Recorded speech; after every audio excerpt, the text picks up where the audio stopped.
Great. Okay. So we have a very exciting Q&A planned for our class today.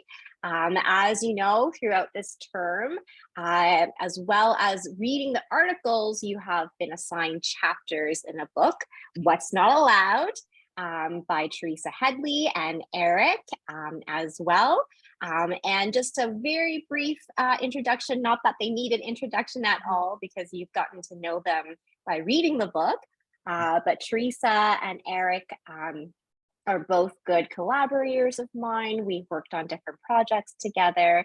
And Teresa is actually a mother of 3 young adults now, and including Erik, and has been an educator, an advocate for those on the spectrum and the autism community.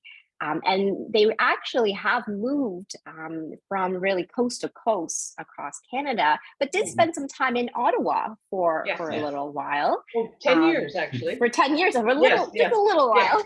Yeah.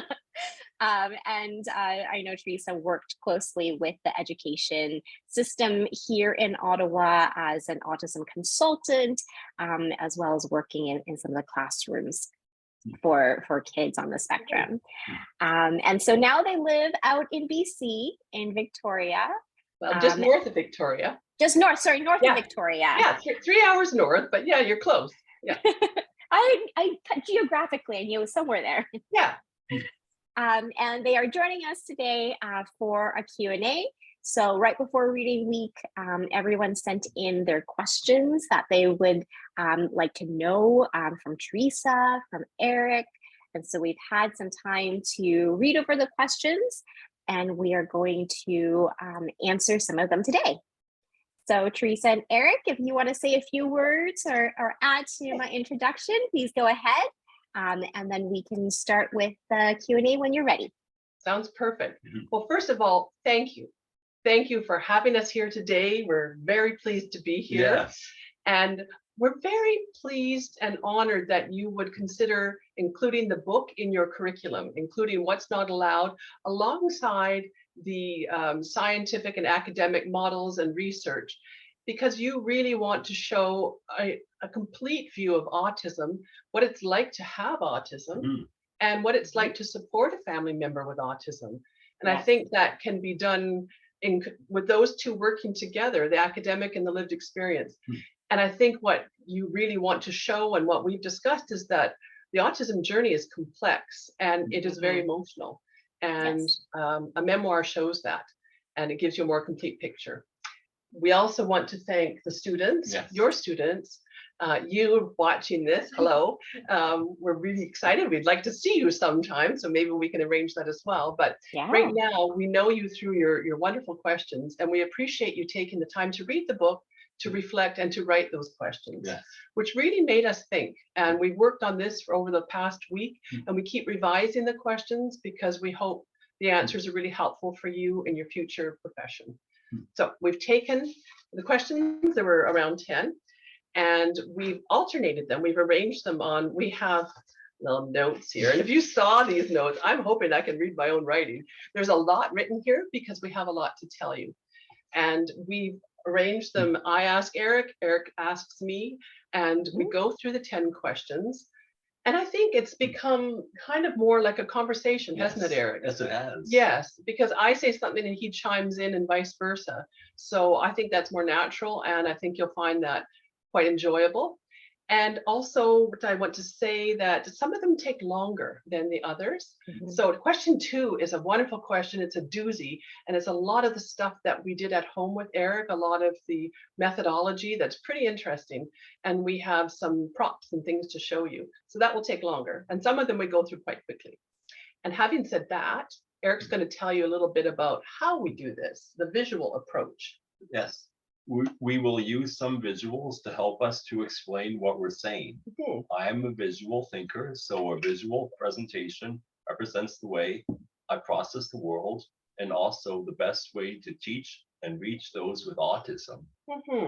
And this is how we approached Erik at home. This is how I taught, whether I taught children with autism or neurotypical children. I think studies have shown, and we know that you will remember what you saw long, after you remember what you heard. So with that said, we will begin. Yes. And I'm going to ask you a question, Erik. The first question is, are there any assumptions about yourself and autistic adults in general that you would like to debunk? Well, I would like to say that not all people on the autism spectrum act alike and have the same thoughts and behaviors as each other. For example, the need for alone time doesn't mean that they would rather be by themselves instead of socializing with other people. And we've learned that over the years with you, haven't we? Yes. When you come home, I don't bother you. I know you need to balance the on social time with debriefing and decompressing. Doesn't mean that you don't want to be with us. It means that right now you can't, and you need that time. Okay. So I think so. You're trying to debunk the fact that you would prefer to be alone. No, you need to be alone sometimes. Yes. Yeah. And what else did you have there? That the different people on the autism spectrum like have different strengths that aren't going to be the same from two different people, or like a certain like a dozen people and then another dozen. Like some will be good at remembering names or like times, and others will be good at remembering like literature or like their favorite like movie series or book series kind of thing. Everyone's different. There's going to be some overlap in terms of this probably quite often incredible memory. You blow me away with the things you remember. And I think we talked about this last time. I never worry about losing my memory. I worry about losing Erik. He is my onboard memory. And so you're right. Everyone has these sometimes overlapping strengths, but the details are going to be quite different, aren't they? Yes. I have a few little questions here to sort of poke you and make you think a bit more. When you were diagnosed with autism, Erik, it was 18 years ago, and the world has changed a lot. And thankfully, I think for the better in terms of embracing neurodiversity. There wasn't that word then. There was this word autism, and there was this word different, and it was shrouded in, for me, a lot of unknowns and even shame. I mean, for me to approach the educators at various schools and say, my son has autism. Now, no problem at all. But at that time, the focus and what was told to parents was very negative, very deficit heavy, and all of the disability heavy as well. Yes, dis. It was all through the dis, and I thought, I want to dis the dis. I don't like this. And I don't like this slogan. I think I'd like a bumper sticker, dis the dis. And I prefer, because that's the type of person I am, to look through the positive channels. So I think, autism as a negative, I think you can debunk that and just push it to the side, can't you? Yes, I can. Why don't we look at the positive? Why don't we start there and then go with the challenges? Yeah. And then I said, oh yes, do you think that people with autism, do they want to be neurotypical? I think that some would like to be more than others. Others wouldn't be like too interested. Like it wouldn't really affect them if they knew or not. But like others, it's good. I think it would be good for them to know, because it would give them a better sense of self-awareness. Yes. And I think what you were saying to me before was that sometimes I think people with autism look to the neurotypicals and say, oh, that's so easy for you. Yes, I wish maybe I could be a little bit like that, or know how you do that. But I think most people are very happy with who they are. Yeah. Because it's who you are. You can't. It's part of their identity, and like they prefer to keep it consistent throughout their lifetime rather than change it suddenly. Because when you were diagnosed, there was this whole movement with DAN doctors, Defeat Autism Now. I was shocked. I was shocked. And I went to Vancouver, went to a conference, and I thought, no, it's not about that at all. And there were a lot of things that I had to weed through and think about, and it really made me think. We're not trying to defeat anything. Yes. I just wanted to. I can't hear you. Your sound has gone. Oh no. Can you hear me now? Shall we continue? No, I don't hear you at all. Do you hear us? Yes. Okay.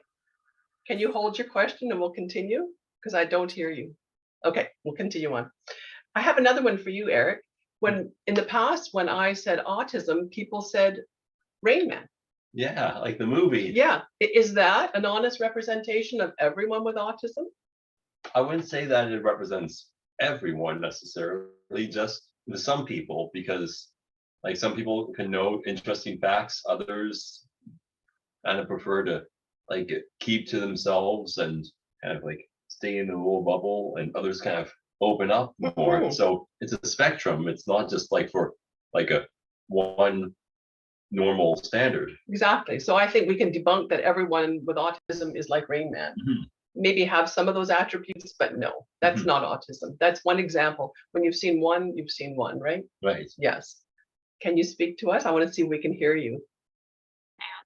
Yes, yes, you're here. You're back. Can you hear me now? Yeah, absolutely. Oh, perfect. Okay. But do you still have that question in your head? I did.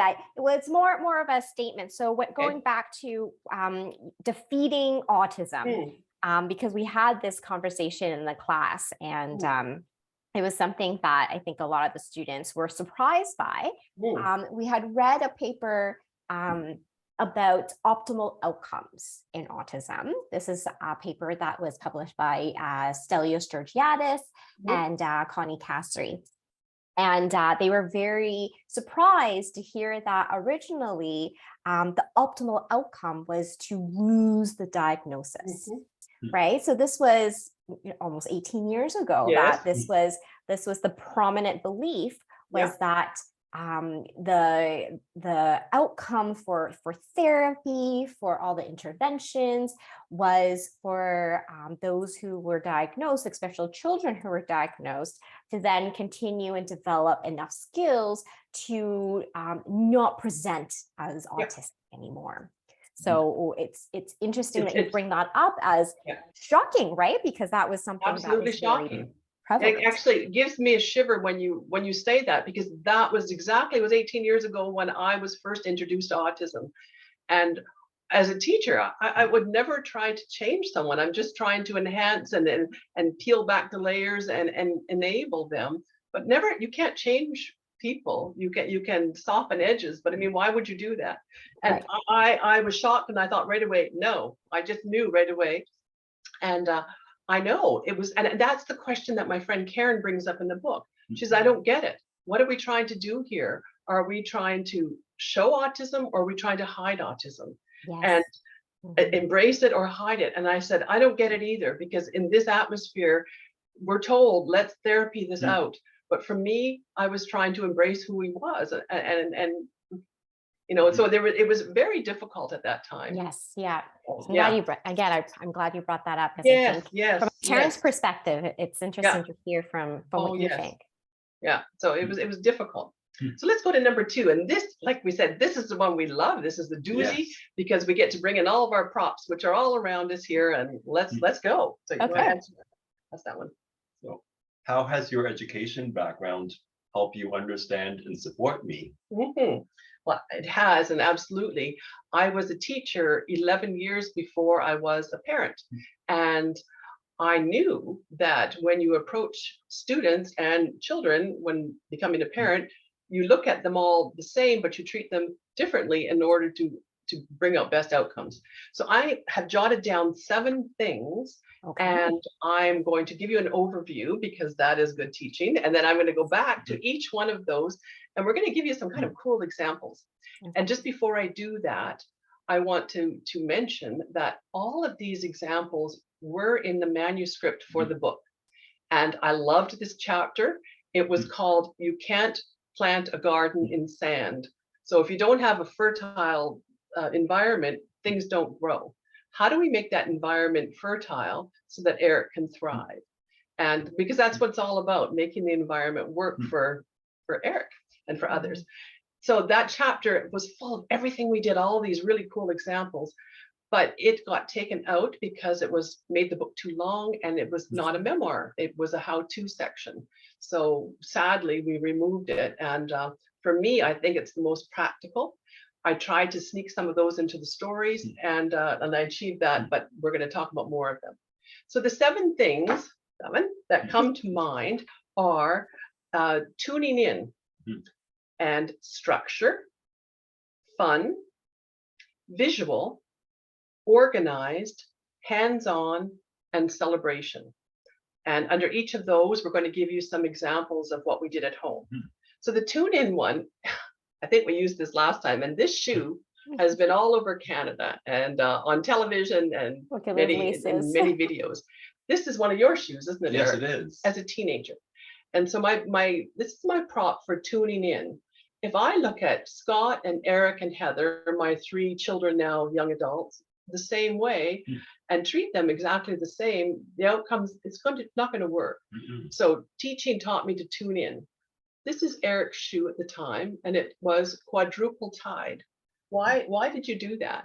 I did that because like I wanted to make sure that the shoelaces weren't going to come undone. It's like I wanted to make it's like double checking to make sure like the car is locked or the house is locked, or triple checking, and through like the reassurance that you've done what you said you were going to do, kind of thing. And there are no surprises, right? Right, no surprise. To me, if I'm looking at that like a fortune teller, I'd say, Erik Headley, the shoe shows me that you are cautious and that you don't like surprises, right, and you're very organized. I hear you come home and I hear you lock the car 6 times. Yeah. I think I do it 3. I think I also do that.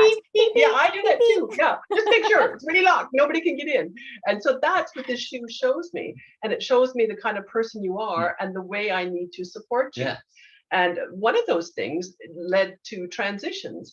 I wouldn't try to ask or invite you to do 5 or 6 activities in a day. Heather would love that. Scott would thrive on that. Yeah. Erik would shrink, and he would say, don't do this to me. It's too hard. Right. And I know that you need buffer, and I know that you need transition time and quiet time and maybe deep pressure and self-regulation in between each activity.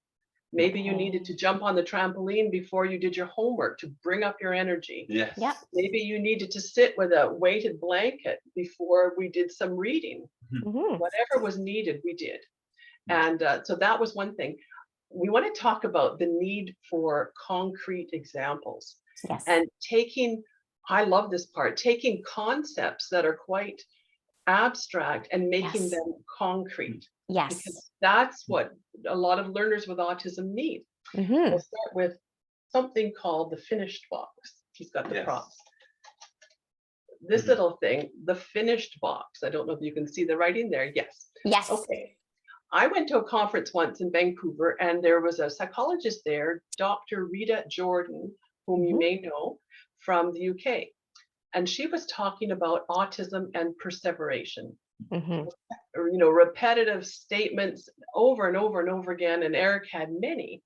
And she said, if you want to make your child or your student self-aware, start writing some of those down. And for example, one thing that you like to say was, call by Sunday evening. Yeah, because it was something that was in one of the courses. Or what about it's a lake? Yeah, it's a lake. It's a lake. And I think you like the word lake, the way it felt. Yeah, it's an L. Lake. So you said it over and over and over again. So Dr. Rita Jordan said, take those things, write them out, show them to your child with autism and say, you say this all the time. I think that's enough. Let's take it and give it a little ceremony and lower it into the box. It's almost like a funeral. And let's close the box after a while on those statements. Yes. And you found that very funny. Yeah. And what I think he loved about this is that you had all of your statements in one box. Yes, all in one place. Yeah. Visually. Yeah. And I think before we did this, I don't think you realized how much I was repeating the same things again and again, over and over again. Right. So big piece of self-awareness. And you would say, I remember at the dinner table, this might be a finished box topic, but I'm going to say it again. So there was that awareness. Hey. I know I'm repeating myself, but I need to say this. And so for me. And sorry, did you ever want to take something from the finished box out? Yes, because maybe it needed more time. Yes, that's something. Was there anything that needed more time that you thought, nope, it's not finished yet? Yes, exactly. And so it can go 2 ways. And I would never want to crush that. And I think you sat in your room and you spread them all out and you read them. I heard you in there Oh, laughing. okay. Yeah. So Okay. this was his. And it was Yes. not, let's take it away. It was, Yes. let's make you aware of it. And if you want to say them in your room, and sometimes he still did say it, but he would always preface it with, I know this is a finished box topic, Mhm. but, and so I thought that was a neat piece of self-awareness. Connected to that, we had something called the laughing box, which Eric's going to bring up next. And I thought this was my invention based on the finish box. I thought if you can capture all those statements, you can probably. Oh boy. Welcome to my Laughing box. Laughing box. That's me in the picture. And maybe. Oh, it's you. Yeah, when he was 7 or 8. 11. 11. Okay. Oh my goodness. In this box is a collection of many events and stories and scenarios which he found hysterical that happened in his life. Yes. And so what we did, oh, not that one. Anyway, but just many. There's a funny one. There's a bad picture of me. I don't want to show that one, but I don't know. Find one that we can hold up. Yeah. About your lunch kit or something about Yes. not drinking the chocolate milk. And we made a funny story about that. And then we write the story. Anyway, he'd go through this book. Oh, nice. Yes. Oh, yes. I am so lonely. And it was about his chocolate milk talking because he would never drink it. And I couldn't figure out why he wasn't drinking it. And so we made it into a puppet or something. Anyway, there's a whole stack of stories here. And the idea is they bring back funny memories and they are enjoyable for you, right? Yes. Okay, that's good. Yes. That one. And so he goes through them and goes through them and goes through them when he needs to bring himself up. So it's a way to self-regulate and make himself feel better in difficult times in life. And it's a lightener. Eventually, he's got this whole thing memorized. So it goes from being this concrete collection of stories to up here. And he can call on these whenever he needs them to make himself feel better. But if it hadn't been concrete first, it never would have gone up here. He couldn't remember them. Right. But by doing this first, it became this tool. Then he moved it up here, was able to self-regulate and raise his mood. So that was a kind of a really cool way of doing that. I have structure is the second one, and expectations around the house and visuals. We'll put those together. And one thing that Eric really liked was something that we called a toy menu. Yes. And what was that, Eric? Well, a toy menu was a bunch of pictures of different toys that we had around the house when I was a kid growing up. And these pictures would be on a wall to give activity options of what I can be doing in my spare time or during unstructured times. Really helpful. You know, I couldn't understand why we had a basement. I called it Montessori school. It had all this stuff in it, and centers and a clubhouse and everything you can imagine. I couldn't understand why he was running and not playing. Someone said it's overwhelming. You have too much here and he can't make the choice. So I got this from OT, occupational therapy. Quite often in the sessions, they have the choices and students will put them on a timeline and then that will structure their time and they can see what's going to happen. So I thought, well, we could do the same thing. Photographed everything, laminated it, put it on these 2 big closet doors, and then had 3 timelines, one for Scott, one for Heather, and one for Eric. And did the same with all 3. So what didn't focus just on Eric. And he would choose, okay, I'm going to do Play-Doh, I'm going to go on the trampoline, I'm going to do some Playmobil. Or like a puzzle or like a play on the computer a little bit. Or like doing like watering outside maybe. Yes. Yeah, exactly. Chores and things like that too. So having it visual helped him to see everything like a menu and to make choices and to plan his time. And then the whole thing, it completely changed everything. And you began to actually engage with these things and you could make a choice. Yes. So it was never that you didn't want to play, it was that you couldn't choose. Yeah. Like sometimes you just don't know where to start. It's like all these things to do, but where do I begin? Yes. Right. Too much. We have, the chore chart. Can you talk about that? Well, the chore chart was like a white dry erase marker board that we used to have that would like have like a list of different like tasks around the house, like vacuuming, dusting, or like things like that. And Like you would sign up for it, sign right? up for it. Like my siblings and I would say, we're going to do like these little tasks around the house for like this time period and in this order. Yeah, so that their school pictures were there, the choices were over to the side, and they had to choose one of each color or something like that. So they color coded and do that. And the ones I encouraged Eric to do were the ones that doubled as therapy. So anything that was repetitive, like whether it be like watering the flowers and plants in the yard, or leaf raking, for example, or shoveling snow in the wintertime, or sweeping or skimming the pool. Yes. Things all that very helpful.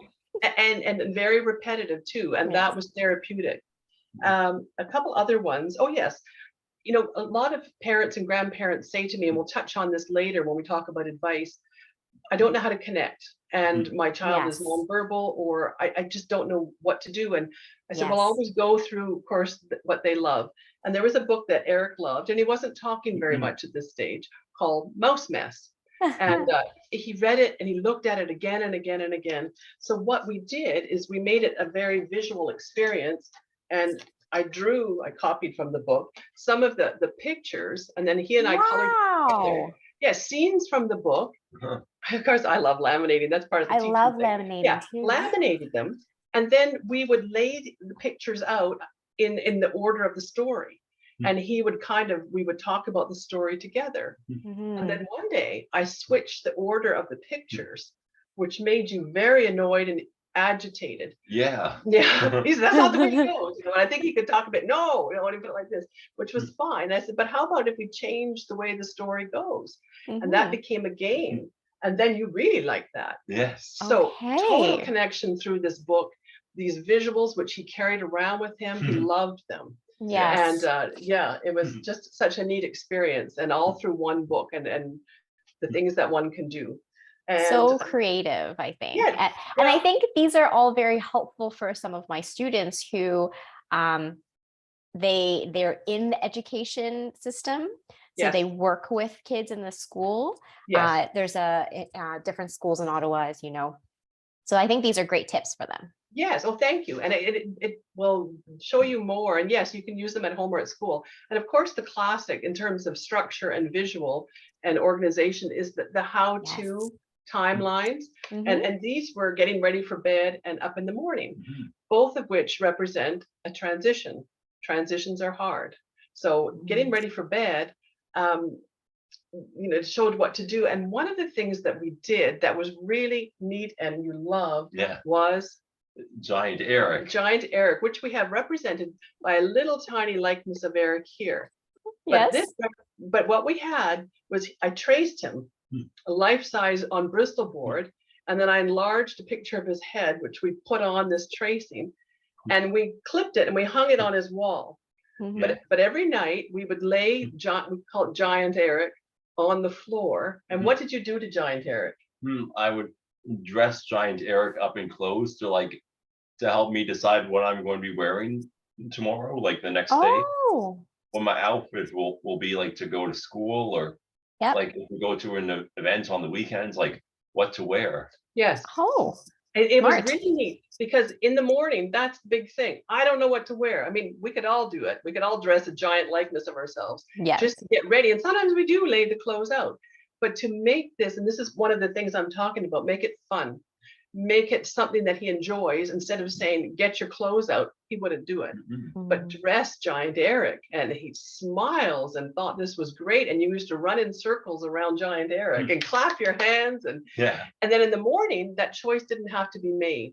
And he would look up from his bed, he was on a loft bed, and look down and see Giant Erik and start to smile. And it was like his partner. It was almost like Peter Pan, like a shadow. A shadow, yes. Yeah.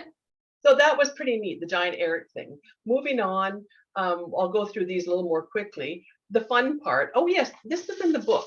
Well, Giant Erik was fun, but this paper chain idea, it's very effective. Remember, there was a part of the book where I talked about when we post it and we count down to how much time we have left until we move. Well, showing time visually was very effective. And as the chain, we rip off one every day.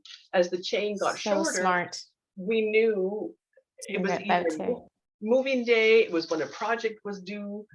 Or like just before vacations, like to get some excitement and like to anticipate the start of the vacation. How many days until we go to this place, or how many days until we go to Hawaii, and like 14, now 7, now 5. Yeah, exactly. So it can be fun. We had something I didn't talk about in the book, but we talked about in one of our magazine articles. We had a funky forest in our backyard in Ottawa, and it was it's sort of a Narnia. It was trails that we decorated, and we would spray paint things and hang things from the trees, and it was another world, and it was almost like an escape place. Yes. And I think we all loved it, and I think sounds amazing. Yeah. A few other things organized. We had a snack drawer with all different compartments, so Erik could make his own lunch. Choose one of these, choose one of these, choose one of these. Something we showed you last time, keeping it hands-on and fun.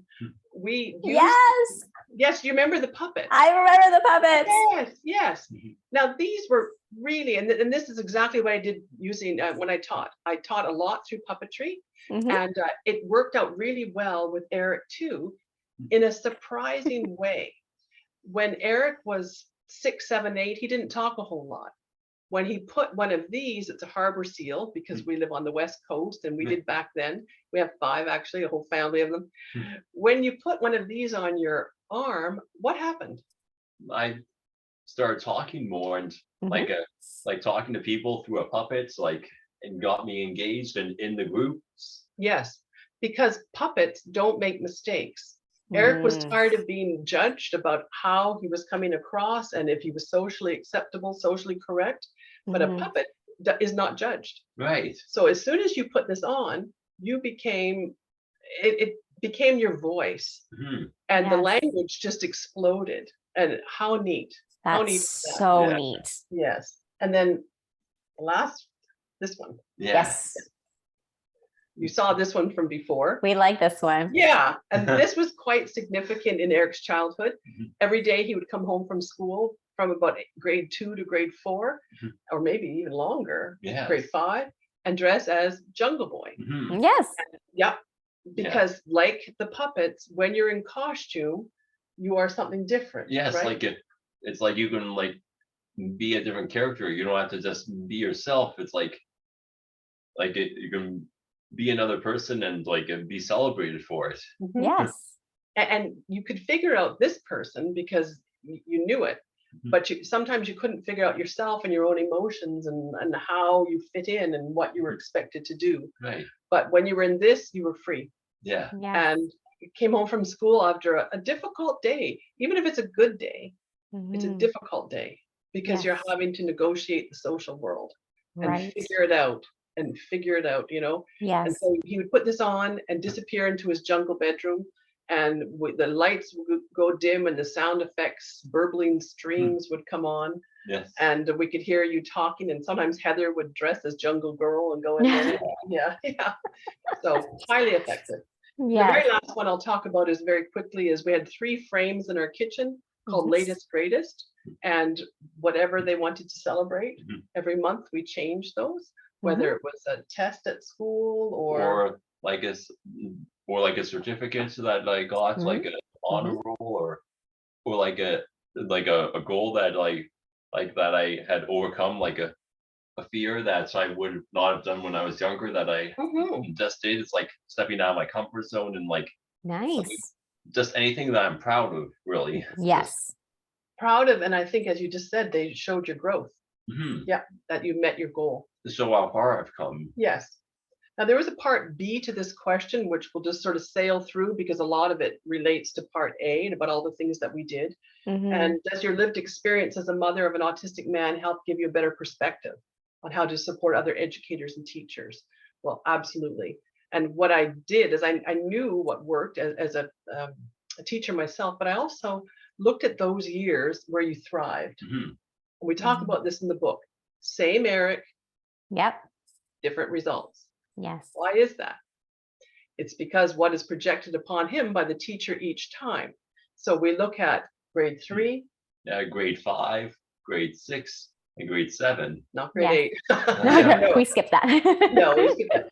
But those were years when you were beautifully supported. Yes. And those teachers showed belief. And you were telling me something yesterday about how they made you feel like you had a role in the classroom. Yes. And some of the things that they asked you to do outside, because they knew he liked to tidy up. What were those things? Like emptying a pencil sharpener, or like emptying like a 3-hole puncher, and like letting all the paper go out. Yeah, he liked that. And so they would ask him to do those things, and they would show other students through some of your really cool perspectives and work what you were good at that maybe was quite different from the norm at school. And so they made you feel good. So I have here, they were believers. They to take the time to get to know him so they could tailor the teaching to him, call me in, talk about Erik and celebrate Erik. They were organized with anchor charts, with daily agenda, so he could see where they were in the day, in the lesson. So there was an overview. Structured, step-by-step, written instructions, models of the end product. So, yes, to show, Quite often teachers assign things, but they don't show what they're trying, what the children are trying to achieve. Examples. You needed that. Yes, I did. Yeah, and very visual, predictable, and celebration. And the line that comes to me is what you said in the Parliament speech: "What you think of me is what I think of me." And so when they projected really good, positive things onto you, you felt that, and you thrived. Yeah. Yeah. So let's go to your question. Number 3. In class, we've been talking about how parents come to terms with their child's autism diagnosis. How did your family talk to you about autism, and how did that shape the view of yourself? So how did we talk to you about that? Well, throughout my childhood and teenage years, my parents would sign me up to different activities outside of school, like to get me engaged with people and to socialize more, like and to help me get more connected with my peers, because I wasn't doing that like a whole lot. Like I'm relatively little. Yes. And so those activities, we never said you have autism, did we? No. Okay. Those activities, what did they tell you about yourself? Do you remember? They would tell you what you enjoyed doing, right? Yes. And maybe what was difficult for you and what your talents were. So I said, by signing up for all of those things, we were making you very self-aware. Yes. So instead of starting with autism and going this way, we started big and worked down to the word. Right. So I think it's a voyage of discovery of self. Yes. Here's what's difficult. Here's what I'm good at. Here's how we're going to address this. And then you told me about something that happened in grade 8. Yes, like my class was shown a film about a young woman on the autism spectrum called Temple Grandin. Oh, Temple Grandin. Yes. Okay. Yes. And this is like a movie about like a young lady on the autism spectrum who like was like going into animal science, like working with cattle and how they do things. And so when you watched the movie, what were your impressions? I got to like I got a sense of like a sort of relief that there are people with like similar kind of like minds to me out there, and like I can relate to this girl, I thought. Wow. And yes, there were things that kind of hit home for you, and you didn't know that you had autism, but you knew that some things were difficult for you. Yes. And I think you told me the what is it? The squeeze. Yeah, the squeeze machine. Oh, yes, the squeeze machine for the cows. Yes, and it's a way to like calm a person down to the feeling uptight kind of thing, and also her interest in science was relatable to me. I remember that we watched the movie at home, and I remember a gate swinging open to the farm where she visited her aunt or something, and it showed it visually how she saw this in degrees, like a protractor, and I could hear Erik went, oh, there's this intake of breath that somebody thinks the way I think, and that struck me, and we still hadn't talked about it, but I said, oh, do you notice all these things that are sort of similar to you? And then we were getting closer to the word. And at that time, I was working for Emerging Minds, which is a diagnostic and treatment center in Ottawa. And I was working as a parent consultant, going around into homes and helping families troubleshoot and enable their child. And I was making these 2 bulletin boards, large bulletin boards with resources and services in Ottawa for the waiting room. They were in the hallway, and you were looking at them. Yes. And like I noticed, and people like my age, older and younger, were doing a sort of like activities and things in life that like were similar to what I was doing, and like similar common interests. And I thought, autism, that must be me. Yes, because you saw those places, and you were going to the same places that were on there, the resources. And so we sort of put 2 and 2 together, and it was not a big deal then. And even though the word at that time, all those years ago, was shrouded in all sorts of things that it is not now. So I think it became this self-discovery then to the word. And once we got to the word, I have a couple of books here that were really helpful. And this moves into the second part, the advice, but we'll show you what we did. There was one called, Can I Tell You About Asperger's Syndrome? Now, of course, autism spectrum, it's all blended in. But what I liked about this book was the comic strips. On one side of the page is a little comic strip, and then there's an explanation, a little story. And I think when you're learning about something and it's worded through someone else, it's easier to accept. It's not all about you, it's about many people, and you happen to be one of that group. Right. And I read things to you and you thought, oh, this is exactly me. So I sometimes find it difficult to play games happily with other children. Although I understand the words people say, I often find it difficult to make sense of the tone of their voice. I find it hard to understand the expressions on people's faces. So it's difficult for me to know how they are feeling.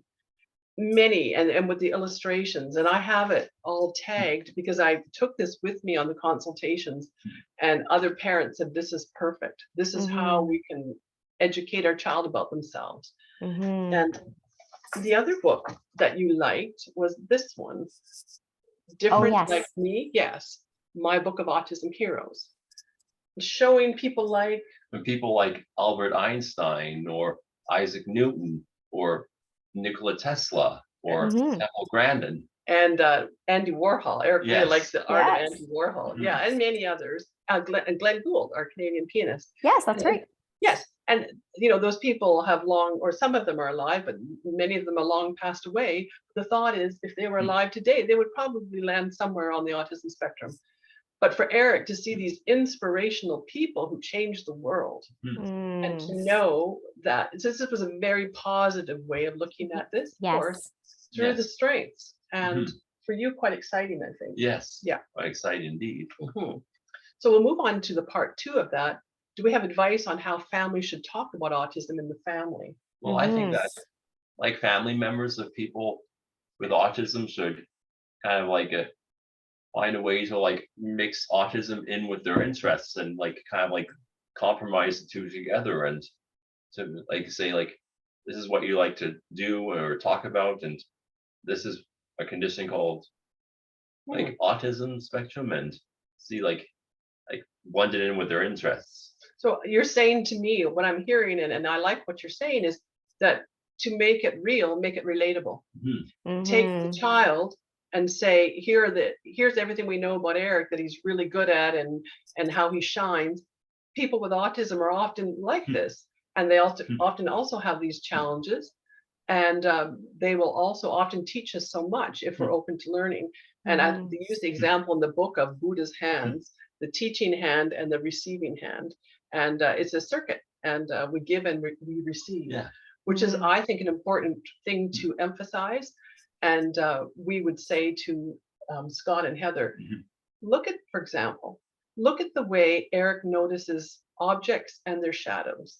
We weren't seeing that. And it makes our photography better. It makes our perception better. Yes. And the other example we talked about the other day, and my friend Leah really liked this, and she says, you didn't put it in the book, but I love this one, is one night I remember we were on vacation or coming across Canada, and one of our moves, we're at a gas station around evening at the end of a long day of driving. And this little voice from the back of the van said, "Do you notice that we don't see things in color anymore? We only see in black and white tones." He was about 7 or 8. And I thought, well, he's right. And we looked it up, and it's called the Purkinje phenomenon or something like that. And the cones in our eyes no longer register color, so the rods take over.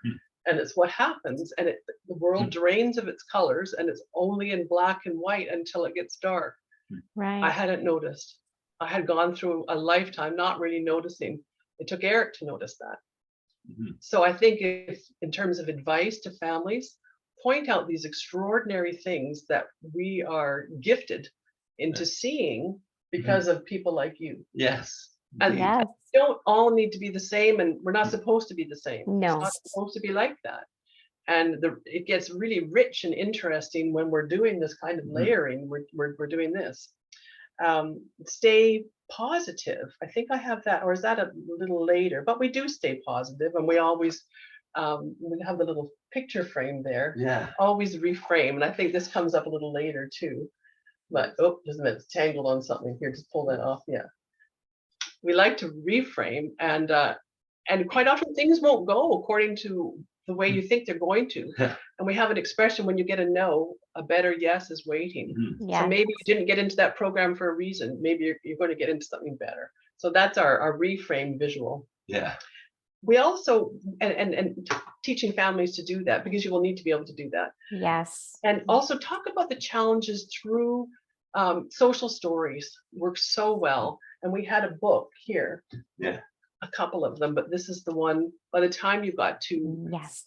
high schools, the social skills picture book for high school and beyond by Dr. Jed Baker. We had an elementary school one too. The thing I love about this book is that it's all visual, and there are many. This is the one there are many examples of social situations and how to handle it the right way and not the right way, which is in a red rectangle. In this example, the young man insults his aunt about the dinner. Yes.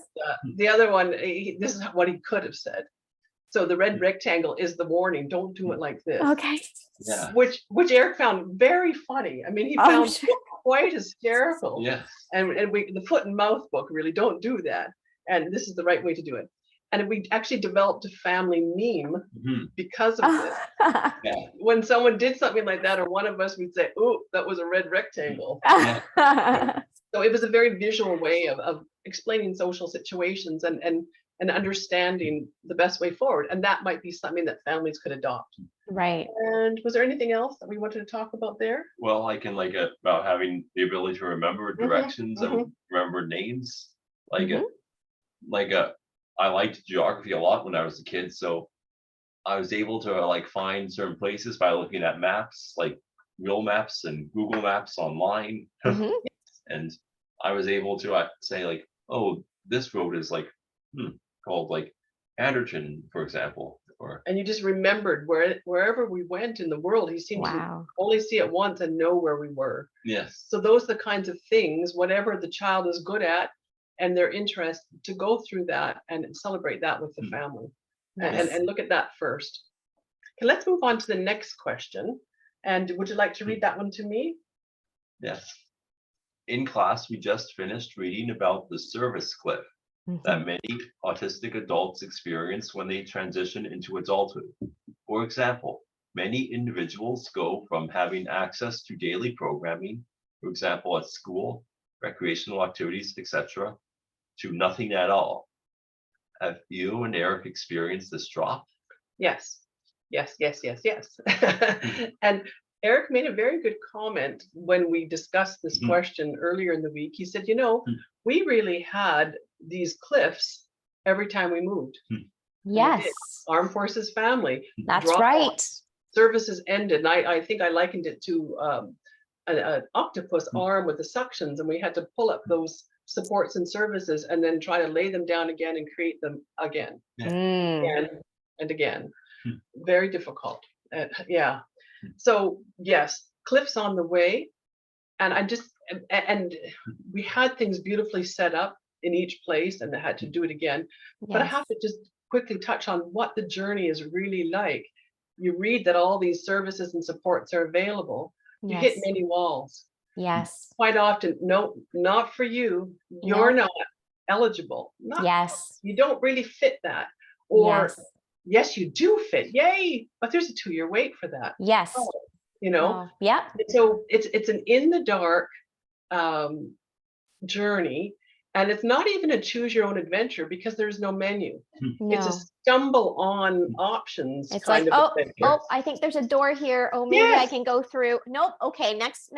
And you're just trying like to. that. Very stressful. And I often thought, what if I hadn't had that conversation with that parent or that professional at that time? Yes. We never would have known about this. So it was Yes. very serendipitous and stumbling. Agreed.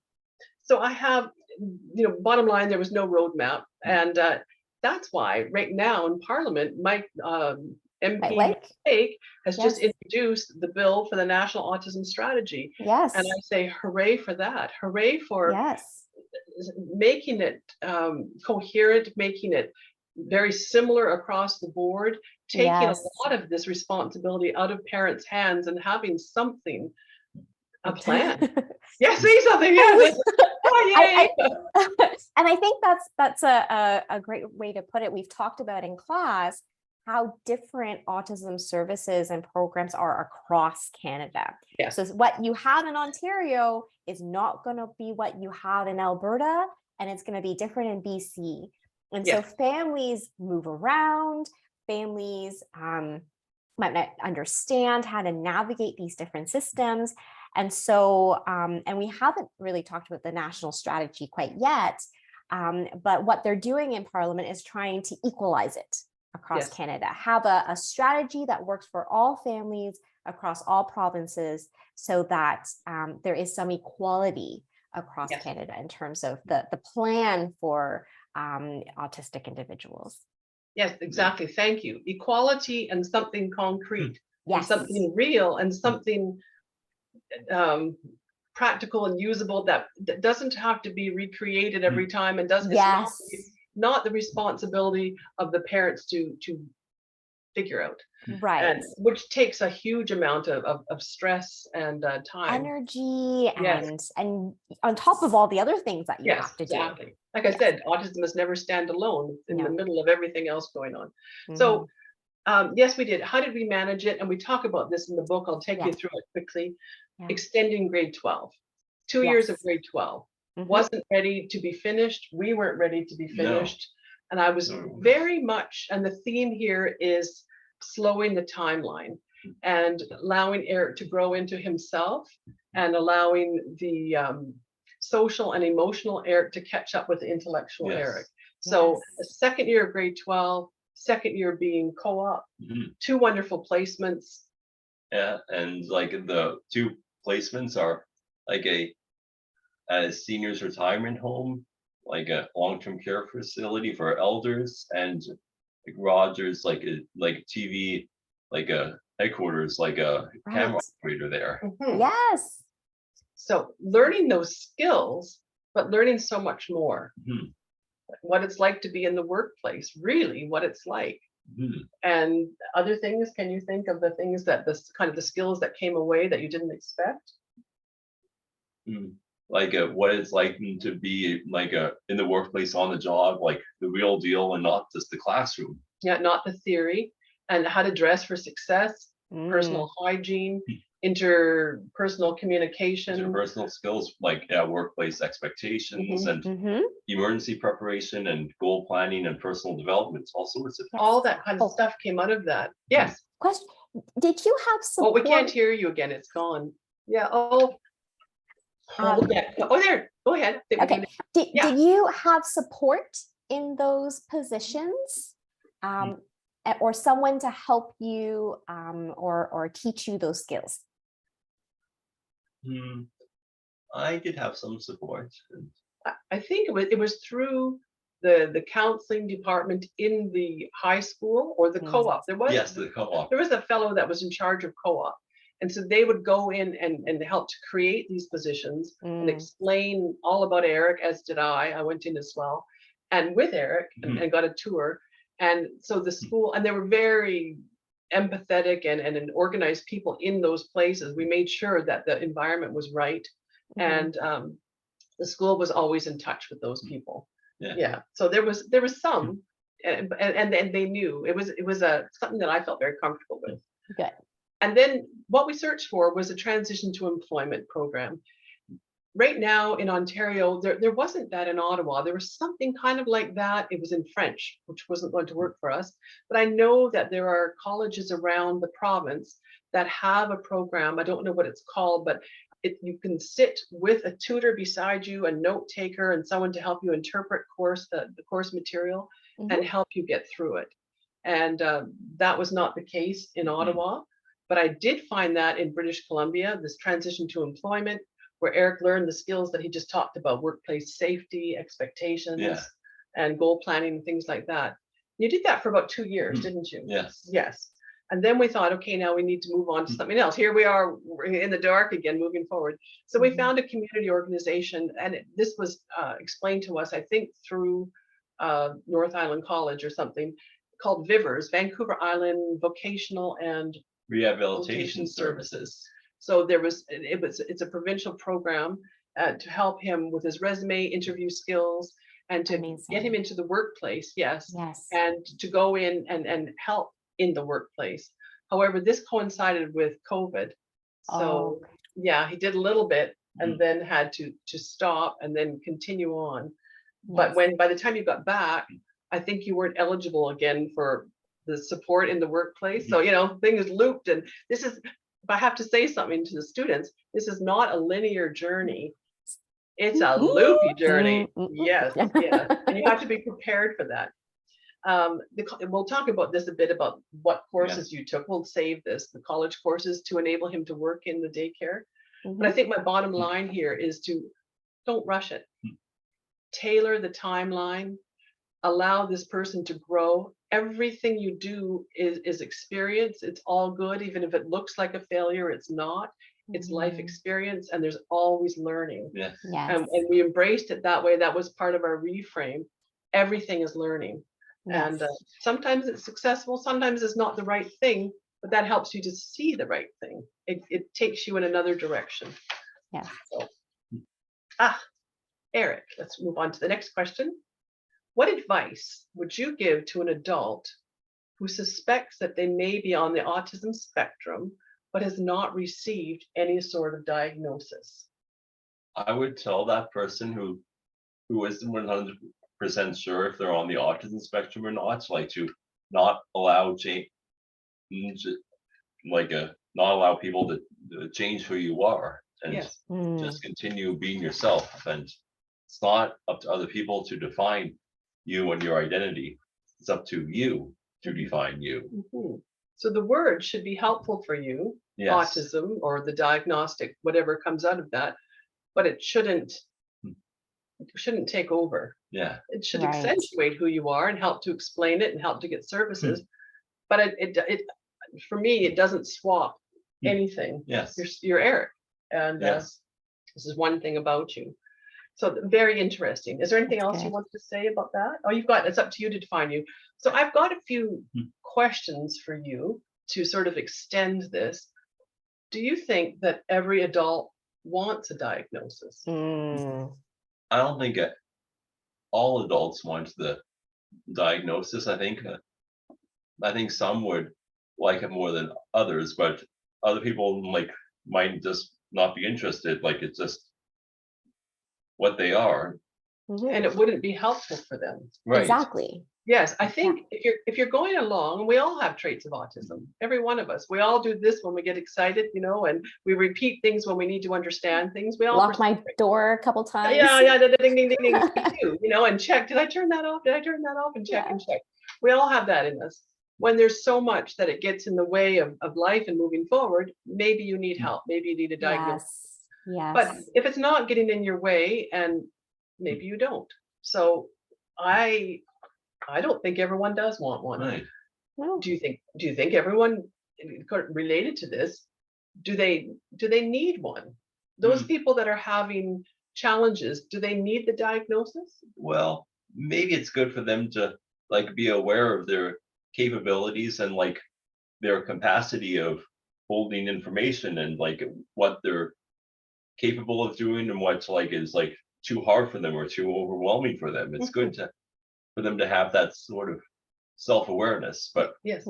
others are they just think it is what it is and they kind of move on with their lives. And move on very successfully. None of the people in that book that we held up, they didn't have the word and they were okay. I mean, if we could talk to them, maybe they might tell us that they had challenges that made them frustrated or sad or lonely, but maybe not. Or maybe they could give us a path forward. Yeah. Or maybe the path forward was through their intense focus. Maybe they didn't even notice the other things because they were so focused on what they were doing. You know, we don't know. No. I read a very interesting article on CBC the other day, and it was under personal stories. And I love personal stories. And I texted to you. Did you get that? Yes, I did. Yeah.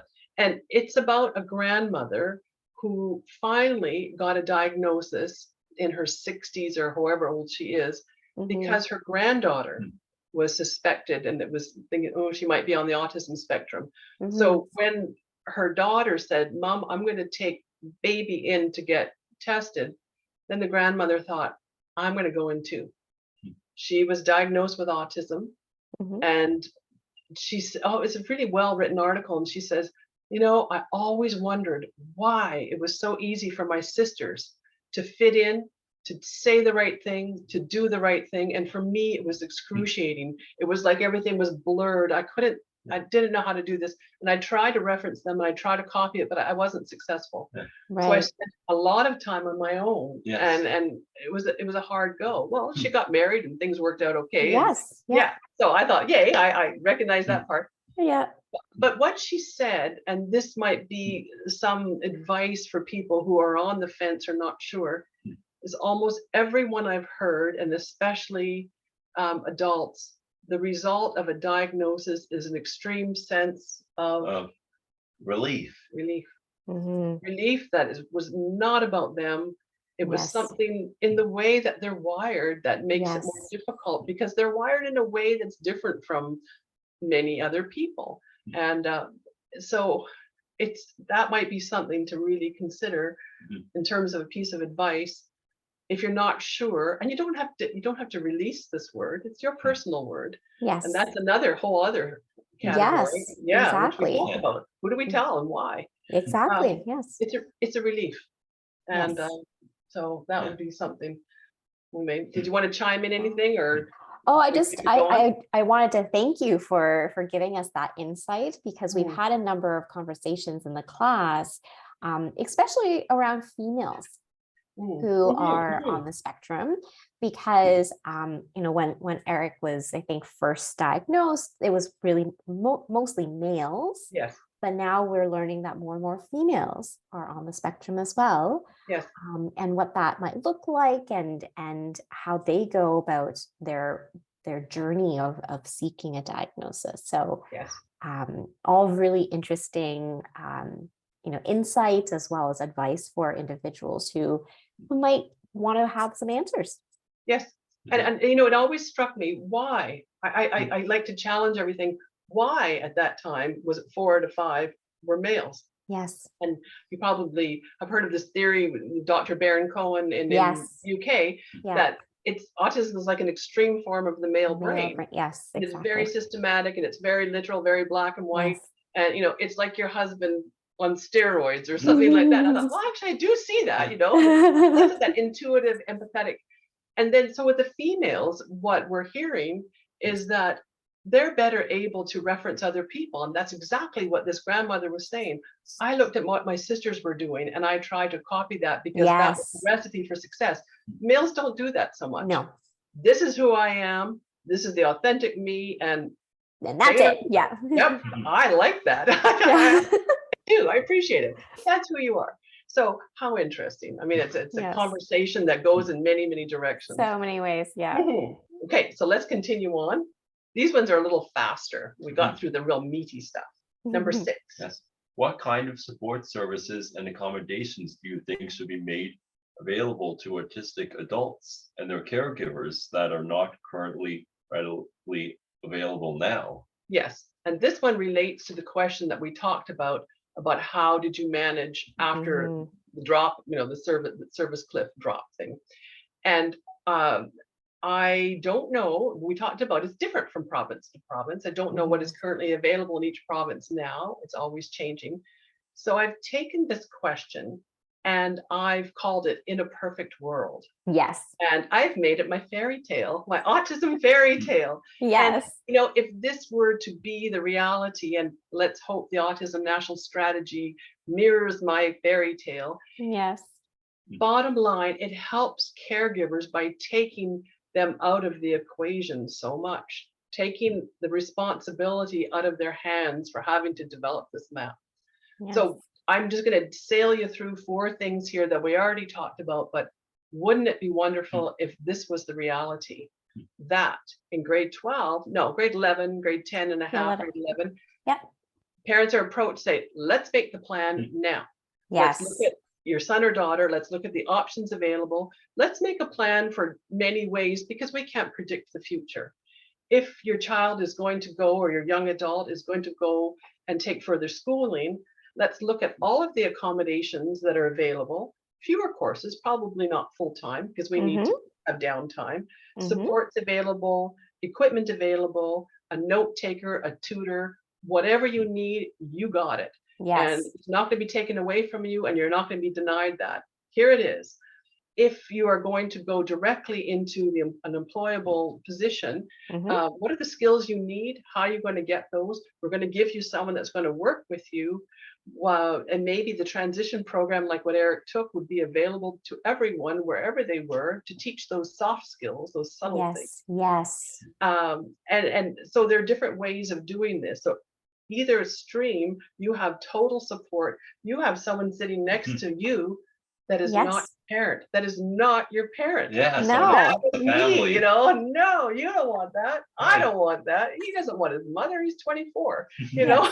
I was wondering how old you were. I couldn't remember if you were 23 Yes. or 24. Yeah. 24. Well, I don't think you want your mom behind you taking notes, and mother has other things to do. She wants Exactly. to You're a busy carry on. woman. Yeah. So number 3 on that. So I've got the transition. Yes, life skills coaching. So how do you grocery shop? How do you go to the bank and take money out of the machine? And we did these kind of courses, but keep them going. They don't stop, and keep repeating how to do them at different ages and stages. How do you fill up the car with gas? Yes. Learning to drive. And we set that all up, but it took 2 years. And it was a lot of work. And now he's a wonderful driver. Yes. And that's that part of that belief thing too. If you think I can do it, I think I can do it. But I need to be set up for success.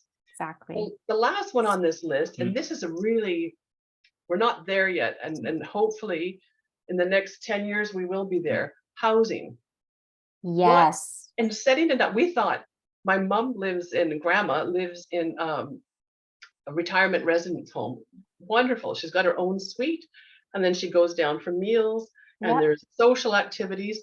I said, Erik, you need to move in there. Could you imagine if that was available for you? Yes. If you live independently, it's kind of like university residence, but it's not just a room, right? Right. It's a suite with more room.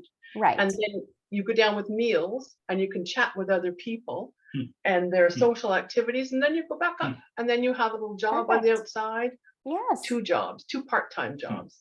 Yes. That would be perfect. So we need to work through these supports at every age and stage, and make it available to the whole autism spectrum. Yes. Everyone, because everyone needs some kind of assistance to make them the best version of themselves. Yes. Yes. We move on to question 7, which I believe is Erik's favorite question, because it's something he's living right now. Tell us about your current position working with children. We would like to hear how you got involved with children, with childhood education, your training for this position, and your daily responsibilities. Well, my current part-time job is at a children's daycare center, where I'm an assistant there. I help out the staff and the kids with all sorts of activities, which my responsibilities there would include setting up toys and different playstations and helping like to clean up the toys afterwards, or helping the kids with their lunches, opening containers and their food items, and also like helping the kids like get ready to go outside, like zipping up their coats or putting on like overpants or boots or shoes, things like And you that. go for walks with them, don't you? Yes. And I was saying to Eric, what's the name of the thing that you see a little parade of children with Eric? Yes. Yeah. What is that called? It's like they hold onto a rope that has a bunch of handlebars on it. It's like called a kid caterpillar. Yes. So you're cute. part of the little parade, and Yeah. you love those outings as well, don't you? Out in nature, and wow, Wonderful. So that's what you do. What was the training that you needed? My training was like to study and learn about positive child guidance through book discussions and by like practicing doing role playing scenarios. Yeah, so it was one course in a college program, ECCE, Early Childhood Education, and there was another CC, Education and Care, I think. Yeah, through Yeah. college. Yeah. And the program, there was one core course that he took to become minimally certified to be in there, and also one you took online called Responsible Adult course, I think. Yes, that's what's called. yeah. Talk about childhood development and give them some background. And on both of those, I was the person in the wings, which in the future, it would be nice if I was not the person in the wings.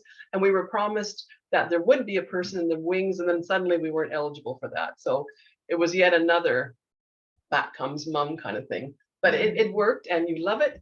And there was another part, yes, you talked about that, perfect. And how did you get involved? How did you even know you wanted to do this?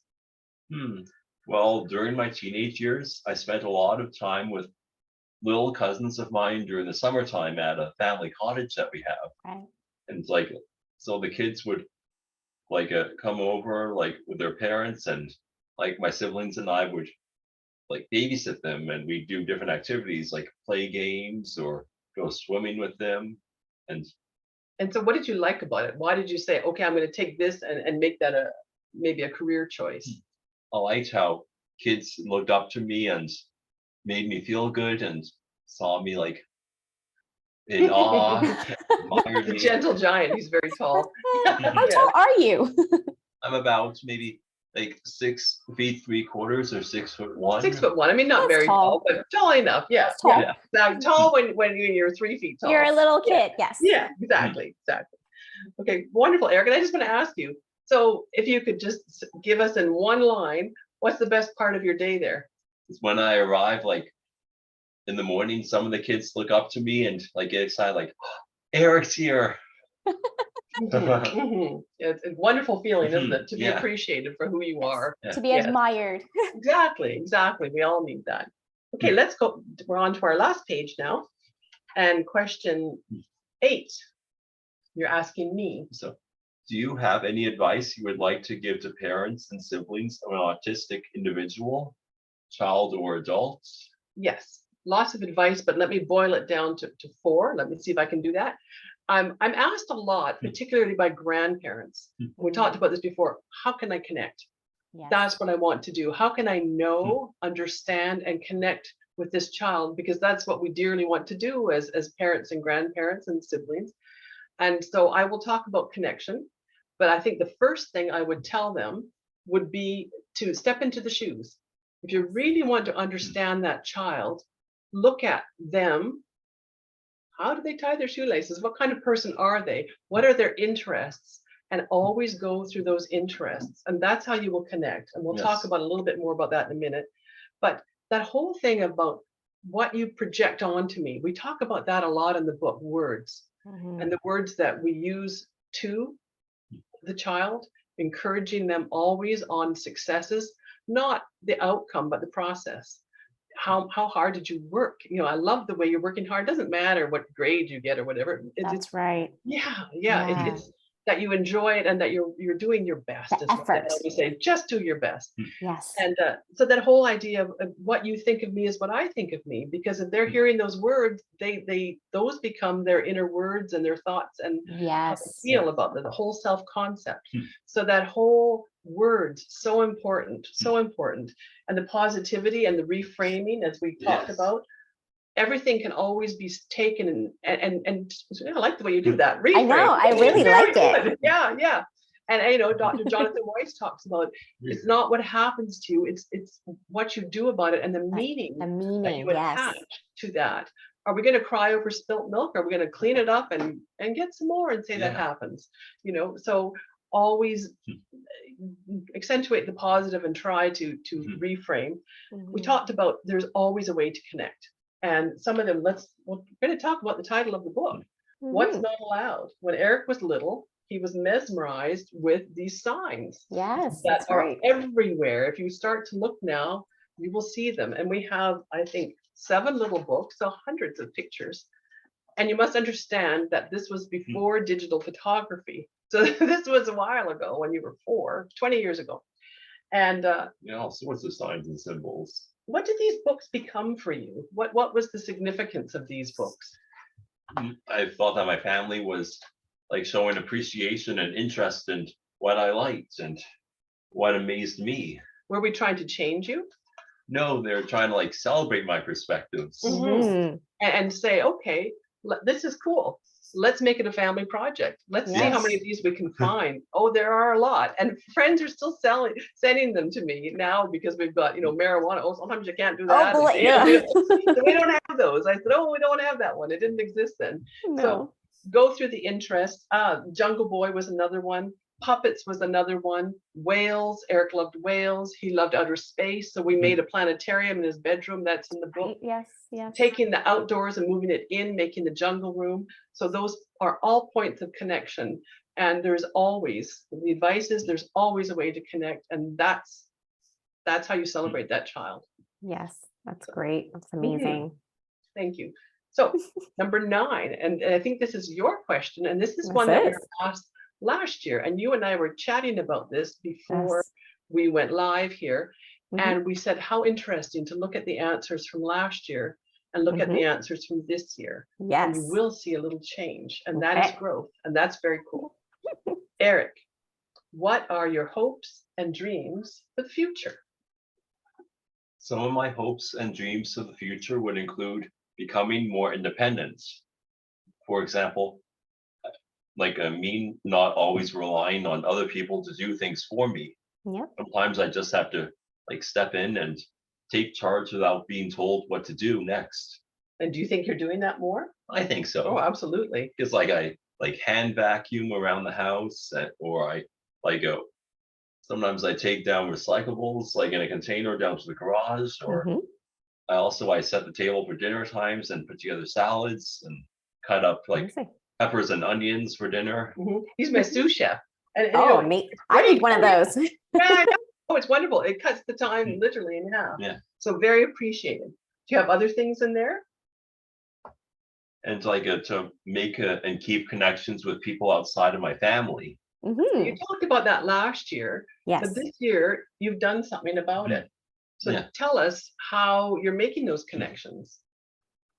Well, once a week, something that I started this past summer is that on Tuesday evenings, I part of a young adult club where a group of like adults like get together and like meet at a local community center and in my hometown, and we talk about things we like to do, and in the following weeks we do those things like as a group, whether it be going to a restaurant or going to see a movie at the local movie theater or going to the local public pool and sports center.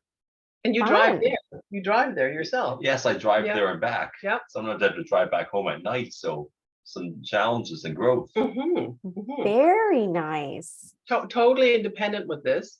Wow. I know. And you're mirroring what I'm feeling as a parent. Way back then, I was told that this would never happen. Yes. And it would never happen. There were a lot of will nevers. I don't think we can ever do that. No. We can't we can't predict, we can't know, and we can't limit. And so I'm just, in awe. In awe. And there's something very interesting that happened to me this year. There's that line in the book that my father said, Erik will surprise you. Yes. Parliament Hill, he surprised me. You did that? Every year. But you know what happened this year? He did something, I don't remember what it was. It didn't surprise me. I said, we've got to a point where I know you are so competent that it no longer surprises me. And I said, that is a huge shift. Yes. Don't surprise me anymore. Yes, before you did because I didn't really think you could. Now I know you can, so I'm not surprised. Of course, Erik can do that. Yeah. Isn't that an interesting shift that it is in your thought process? And so I think that would be advice for parents too. Never say never, and just wait. Extend that timeline. It could happen, and it may well happen, and it may well happen at a time you don't expect it. So, when you were talking to me earlier in the week about your hopes and dreams, I wrote down 3 things that I think we as humans, wherever we fit on whatever spectrum, we all want and we all need. First one is love. Yes. And belonging and contribution. That's right. And I think I see you contributing in your work with children. Yes. Yep. And you're belonging there as well. Right. You're belonging to a team that's working for these children, and you belong in the social group. Yes. Can we talk about this one? Yes. Yeah, I think people would like to know. And like he gets a little shy smile on his face. He does. And we watched the Australian series, Love on the Spectrum. Yes. I think we talked about that last year. We did, yes. Or earlier this year. It's actually February, wasn't it? Oh, that's right. And, Feels like last year. Yeah. And we watched that. We were intrigued. And did you see yourself in some of those young men?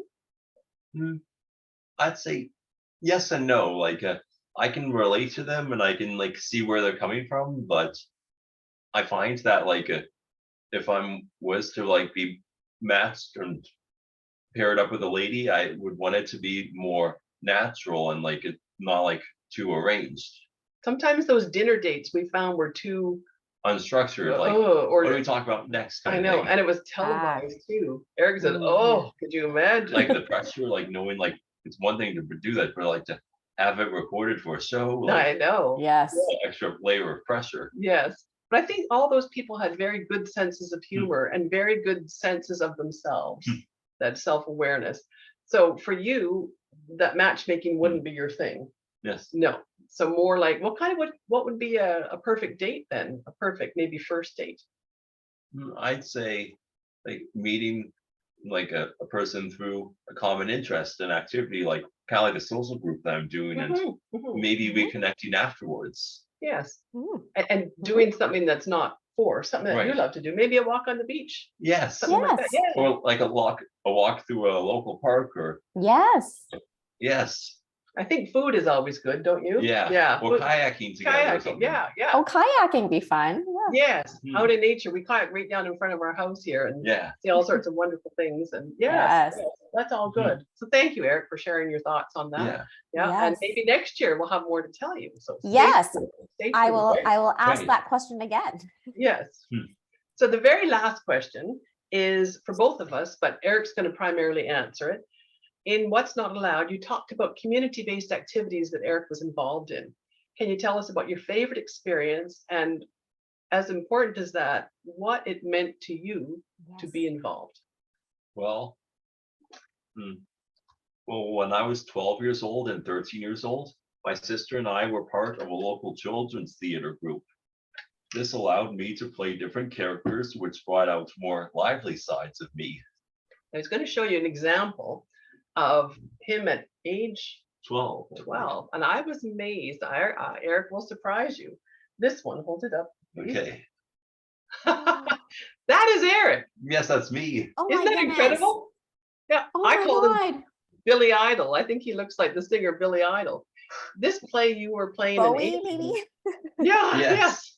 Kind of an alien. An alien. And I guess I was so surprised there was heavy stage makeup on him. And you were okay with that. Yeah, you didn't mind. You didn't mind the makeup. Yeah. Okay. No. Okay, Billy. Thank you. Yeah, it's like Yeah. I was able to handle it. Yeah, Yes. surprisingly. Yes. And once again, like the costumes, like the puppets, you stepped out of yourself and into something else. Yes. Yeah. Totally blew us away on Hmm. stage. It was in several plays. Mhm. Yeah. Memorized the lines beautifully, executed them beautifully, Yes. and I could hardly believe it. Yeah. You know, something happens to Erik on stage and with a microphone that is 180 from most. Yes. Most shrink. Mhm. I say, Erik, you grow. Oh, yes. Yes. Yeah, how cool is that? Mhm. So, and there was, okay, the second one was horse riding, I think, wasn't it? Oh, Yes. yes. Let's talk about that. Yeah. That's your thing, isn't it? Yeah.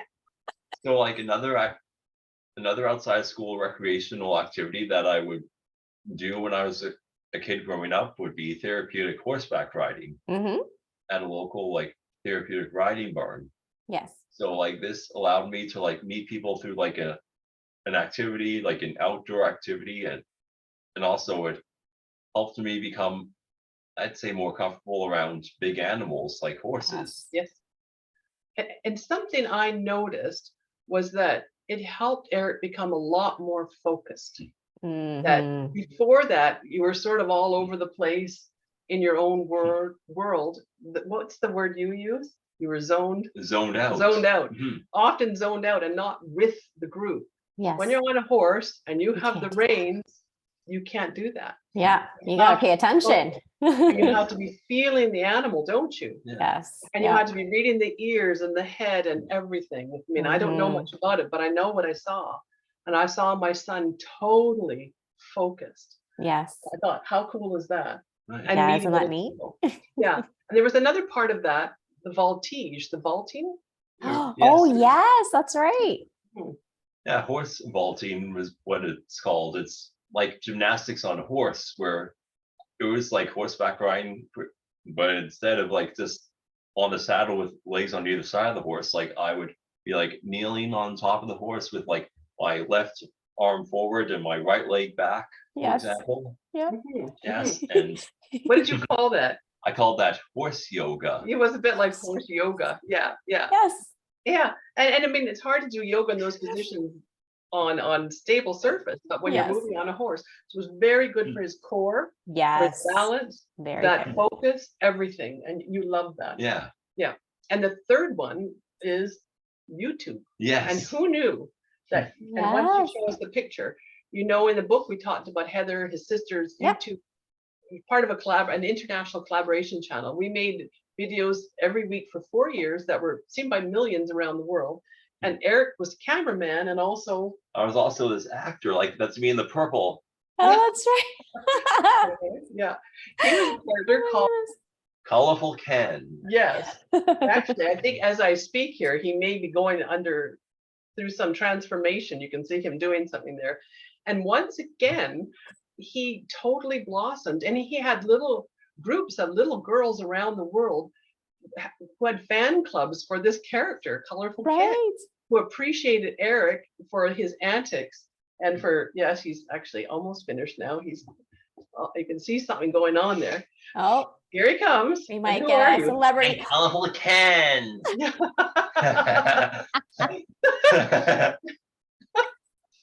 I know. It's so We clear. have a celebrity.